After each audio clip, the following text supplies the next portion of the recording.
नीतीश कुमार अब तो किसी जमाने में कुछ ठीक ठाक काम कर पाए। 20 वर्षों के कार्य में भी बिहार पूरे देश में सबसे निचले पायदान पर है। परिकल्पना नहीं कर सकता है कि देश का विकास बिना बिहार के विकास के होगा। बिहार का बड़ा इतिहास में भी बड़ा इंपॉर्टेंट रोल रहा है। तो चीफ सेक्रेटरी और चीफ मिनिस्टर ऑफ पार्लियामेंट से बात करूंगा और अच्छा स्कीम यहाँ लाऊंगा, बड़ी बड़ी इंडस्ट्री बैठाऊंगा, कुटीर उद्योग बैठाऊंगा। आप देखिएगा माँ जी का शकल बदल दूंगा मैं। प्रणाम, आप देख रहे हैं श्री न्यूज बिहार। और आज हम मांझी विधानसभा में बहुत ही चर्चित नाम आप लोग सुने होंगे वाल्मीकि गिरी जी का, जो जन सुराज के अभी राष्ट्रीय उपाध्यक्ष हैं और प्रशांत जी के बेहद करीबी माने जाते हैं। तो आज उन्हीं से हम मिलने आए हैं और उन्हीं से चुनावी चर्चा क्या है इन लोगों का, उन्हीं सभी मुद्दों पर बात कर रहे हैं। सबसे पहले सर, आपका मेरे चैनल में स्वागत है। आपको भी बहुत धन्यवाद। मनसाट की भूमि पर आपने मुझे अपना विचार रखने का मौका दिया। मैं आपको बता दूं, बचपन से यहाँ गोरहट मठिया है, मेरा ननिहाल है। नंदलाल भारती हमारे मामा थे, रामस्वरूप भारती हमारे नाना थे। उन्होंने ही शिव मंदिर का वहाँ निर्माण किया है। तो बचपन में हम लोग दाऊदपुर रेलवे स्टेशन पर उतरते थे तो सगड़ से, टमटम से अपने ननिहाल जाते थे, मनसाट ही होके जाते थे। इसलिए मनसाट से भी बहुत हमारा पहले से इस गांव को मैंने देखा हूँ।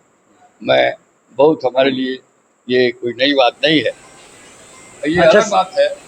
मैं आज जन सुराज का पताका लेकर और हमारे प्रशांत किशोर जी का जो मिशन है, जो बिहार में बदलाव लाना चाहते हैं, व्यवस्था परिवर्तन चाहते हैं, उस पर मैं इस उम्र में भी लग गया हूँ। और बिहार का बदलाव लगता है कि होकर रहेगा। जिस प्रकार जन सैलाब जहाँ जहाँ प्रशांत जी चल रहे हैं, सड़कों पर लोग, मीटिंग में लोग इतने संख्या में आते हैं कि देख के बड़ा मिट्टी का जो 5-6 जो मिशन है, जैसे पहला मिशन है, उन्होंने बहुत ठीक पकड़ा है और इसको लोग भी समझ रहे हैं कि आज तक आप लोग जो वोट देते रहे हैं, जो लालू जी के डर से भाजपा को और भाजपा के डर से लालू जी को, एक तीसरा विकल्प उन्होंने दिया है। और उनका सबसे इम्पोर्टेंट चीज है कि जितने बच्चे हैं उनको इंटरनेशनल, अंतर्राष्ट्रीय स्तर का शिक्षा दिया जाए। 15 साल के जितने बच्चे हैं, 15 साल तक के, उसको सरकार या तो अच्छे सरकारी स्कूल में पढ़ाएगी, और जहाँ अच्छी सरकारी स्कूल नहीं है तो बच्चों को प्राइवेट स्कूल में पढ़ा के सरकार खुद इसका पैसा, उसका खर्चा वहन करेगी।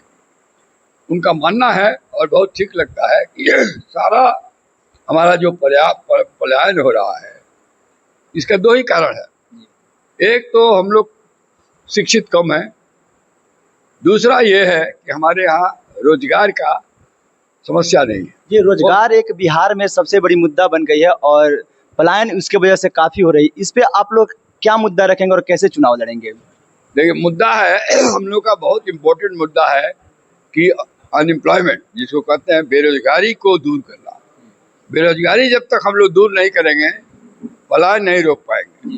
तो बेरोजगारी दूर करने के लिए केवल सरकारी नौकरियां ही काफी नहीं है।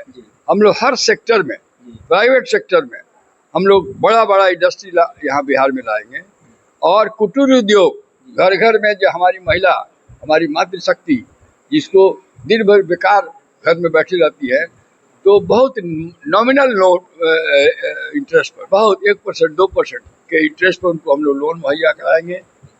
कुटीर उद्योग, जिस तरह हरियाणा में घर घर में उद्योग चलता है, उसी प्रकार हम लोग यहाँ, हम लोगों का जो प्रोजेक्ट है जी, ग्राम पंचायत को यूनिट मान के हम लोग चल रहे हैं जी। पहले ग्राम पंचायत के ही हमारा जो बजट होगा ग्राम पंचायत पर आधारित होगा, और ग्राम पंचायत को यूनिट मान के हम लोग प्रत्येक ग्राम पंचायत का अलग बजट दे के हर ग्राम पंचायत को डेवलप करेंगे। यदि प्रत्येक ग्राम पंचायत डेवलप हो गया तो जिला डेवलप हो जाएगा। यदि जिला डेवलप हो गया तो बिहार वही होता है कि अगर जड़ मजबूत रहे तो पेड़ मजबूत होगा, तो आप लोग जड़ से ही शुरुआत करेंगे। और कोई भी इसकी परिकल्पना नहीं कर सकता है कि देश का विकास बिना बिहार के विकास के होगा। बिहार का बड़ा इतिहास में भी बड़ा इंपॉर्टेंट रोल रहा है। चंद्रगुप्त मौर्य से लेके मगध राज पूरे भारत पर बिहार राज्य किया है। इधर हमारे 30-40 वर्षों से नायक जो बिहार के रहे हैं वो बिहार को ठीक से चला नहीं पाए हैं। कारण जो रहो, भ्रष्टाचार व्याप्त है, परिवारवाद व्याप्त है, सक्षम लोग नहीं हैं, इसलिए बिहार पिछड़ता गया। आज से 40 वर्ष पहले बिहार अन्य देशों के अन्य राज्यों की तुलना में सबसे निचले पायदान पर था। सर अभी भी जो सरकार में लोग बैठे हैं उन लोग का यही मानना है कि बिहार के मुख्यमंत्री नीतीश कुमार ही बनने लायक और नीतीश कुमार ही बने, तो क्या आपको लग रहा है कि नीतीश कुमार को फिर से बिहार के मुख्यमंत्री बनना चाहिए? नहीं, नीतीश कुमार अब तो किसी जमाने में कुछ ठीक ठाक काम कर पाए 5-10 वर्ष, लेकिन उनके 20 वर्षों के कार्य में भी बिहार पूरे देश में सबसे निचले पायदान पर है जी। और नीतीश जी की मानसिक स्थिति बहुत अच्छी नहीं है। शारीरिक स्थिति, मानसिक स्थिति, जो सेना जिस पर पूरे 13 करोड़ लोगों का बोझ है जी, ऐसी स्थिति अब उनकी नहीं है कि इतना बड़ा बोझ लेके आगे बढ़ सके। चेंज मुख्यमंत्री बहुत आवश्यक है। सर सबसे बड़ी मुद्दा है कि अभी मांझी विधानसभा में ये चल रही है, कोई कंफर्म नहीं हो पा रहा है क्योंकि काफ़ी लोग जन सुराज के दावेदार बता रहे हैं कि इस बार हमें टिकट मिलेगी, हम लड़ेंगे। थोड़ा इस पे हमें कंफर्म कर दीजिएगा कि क्या आप इस बार मांझी विधानसभा से जन सुराज से चुनाव लड़ेंगे? देखिए, जब कांग्रेस का राज था शुरू में जी, तो हर कांग्रेस का चौगनिया मेंबर 4 आना मेंबर बनता था जी। वो अधिकार होता था कि चुनाव लड़े, उम्मीदवारी अपना पेश करता था।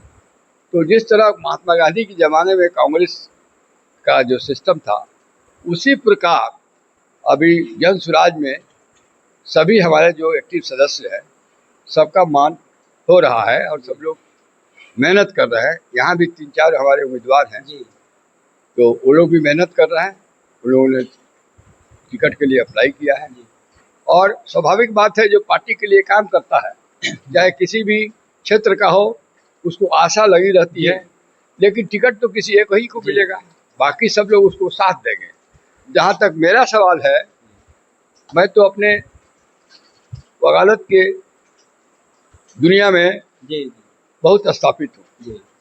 मुझे विधायक बन जाने से मैं कभी बहुत बड़ा आदमी नहीं हो जाऊंगा, लेकिन मुझे थोड़ा सा लगता था कि मांझी छपरा के करीब रहते हुए जो मैंने बचपन में मांझी देखा, लगभग वैसा ही है, कोई खास विकास हो नहीं पाया है। जी सर, आप मांझी विधानसभा का भ्रमण कर रहे हैं, तो आपको क्या कुछ इसमें कमी दिखाई दे रही है और क्या आपको लग रहा है कि विकास हुआ है या उसी तरह से? हमें तो लग रहा है, जो मैं आज से 50 साल 60 साल पहले अपने ननिहाल आके घूमता था, देखता था, बहुत ज़्यादा कोई खास विकास नहीं हुआ है। बेरोजगारी बहुत है, यहाँ शिक्षा की बहुत कमी है और बिहार तो ऐसे ही पिछड़ा हुआ है। बिहार में मांझी पिछड़ गया है। तो जब हमको पार्टी ने कहा कि आप जन सुराज के इंटेलेक्चुअल पढ़े लिखे सबसे बड़े फेस है, आप हमारे वाइस चेयरमैन हैं, हमारे वाइस प्रेसिडेंट हैं, हमारे नेशनल स्पोक्स पर्सन हैं, आपको चुनाव लड़ना बहुत आवश्यक है, क्योंकि आप नहीं चुनाव लड़िएगा तो पार्टी में मैसेज अच्छा नहीं जाएगा। आप चुनाव लड़िए। मैं अपने से उम्मीदवार नहीं हुआ, हमें पूछा गया और हमको कहा गया कि जो भी बिहार में सीट आपको जचे आप ले लीजिए, आपको चुनाव। मैंने टिकट के लिए अप्लाई नहीं किया है, आज भी बता देते हैं आपको, लेकिन शीर्ष नेतृत्व और पार्टी के लोगों ने मुझे कहा कि आप नहीं आपको चुनाव लड़ना है। तो मैं बहुत सोचा विचारा, तो कहा कि क्यों नहीं अपने ननिहाल को ही दुरुस्त करें जी। और इसलिए मैंने मांझी ऑप्ट किया कि मांझी का विकास, अब जैसे यहाँ सिंचाई की कोई व्यवस्था नहीं है, गंडक नहर जो है सबसे बड़ा जरूरी है। गंडक नहर एक माह तक पानी देता है, उसके बाद पानी नहीं दे पाता है। कहाँ अटक गया है, कहाँ रुक गया है, इसको सबसे पहले ठीक कराना जरूरी है। शैक्षणिक संस्थाएं यहाँ के लिए विशेष हमारे लिए फीलिंग है। मांझी को मैं मांझी का उत्थान करना चाहता हूँ, मांझी को ऊपर उठाना चाहता हूँ। मैं तो चीफ सेक्रेटरी और चीफ मिनिस्टर ऑफ पार्लियामेंट से बात करूँगा और अच्छा स्कीम यहाँ लाऊंगा। बड़ी बड़ी इंडस्ट्री बैठाऊंगा, कुटीर उद्योग बैठाऊंगा। आप देखिएगा, मांझी का शकल बदल दूंगा मैं। एक मौका देख के देखिए, हमारे जितने लोगों ने अप्लाई किया है टिकट के लिए, मैं उनसे कोई गिरवास नहीं, सबको टिकट मांगना चाहिए। लेकिन मुझे तो बिना टिकट मांगे, मैं कैंडिडेट अपने से नहीं हुआ हूँ, ऊपर के निर्देश पर मुझे चुनाव लड़ने के लिए बाध्य किया गया है और मैंने अपनी सहमति दे दी है। लेकिन मेरा जीवन में एक दो प्रिंसिपल है। पहला कि जो काम मैं करता हूँ बड़ा सीरियसली करता हूँ। वकालत किया, गोपालगंज का आदमी, हिंदी स्कूल का पढ़ा हुआ आदमी, पूरे हाईकोर्ट में, पूरे बिहार में, पूरे देश में एज ए लॉयर लोग मुझे जानता है। उसी प्रकार यदि मुझे चुनाव भी लड़ना पड़ा तो कोई इस मुगालबत में न रहे कि मैं उसको साधारण तरह से चुनाव लड़ूंगा, बहुत सीरियसली चुनाव लड़ूंगा। और मैं जो प्यार हमको मिल रहा है मांझी की जनता से, जो समर्थन मिल रहा है, सब लोग हमको अपना गार्जियन मान रहे हैं। हमारे सामने जो आएगा दूसरे दल का, उठ के भी मैं गार्जियन हूँ जी। अभी जिसको जेडीयू को टिकट मिल रहा है, 4 बार सोच रहा है कि गिरीश जी आ गए हैं तो मैं टिकट लूं या दूसरे क्षेत्र में चला जाऊं। ये भी जान लीजिए, बात ऐसी नहीं है मैं किसी एक दल, मुझे पूरे बिहार का लोगों का प्यार है। ये अलग बात है कि मैंने अपना कंसेंट पार्टी को दिया है कि मैं मांझी से चुनाव लड़ सकता हूं, यदि आप लोग चाहिए। बहुत बहुत धन्यवाद। आप देख रहे हैं श्री न्यूज बिहार। और सर के बात से ये हमको कंफर्म लग रहा है कि सर तो पूरे खुलकर नहीं बोल रहे हैं, लेकिन इनका कहना है कि चुनाव मांझी से लड़ेंगे, इनका लड़ना तय है। और सर का इतना दबदबा मांझी विधानसभा में है और इतना मान सम्मान मिल रहा है कि इनके दल के तो छोड़िए, दूसरे दल के भी लोग सोच रहे हैं कि इनके सामने लड़ने के बाद हमारी पराजय होगी कि क्या होगी, वो भी डर रहे हैं। आप देख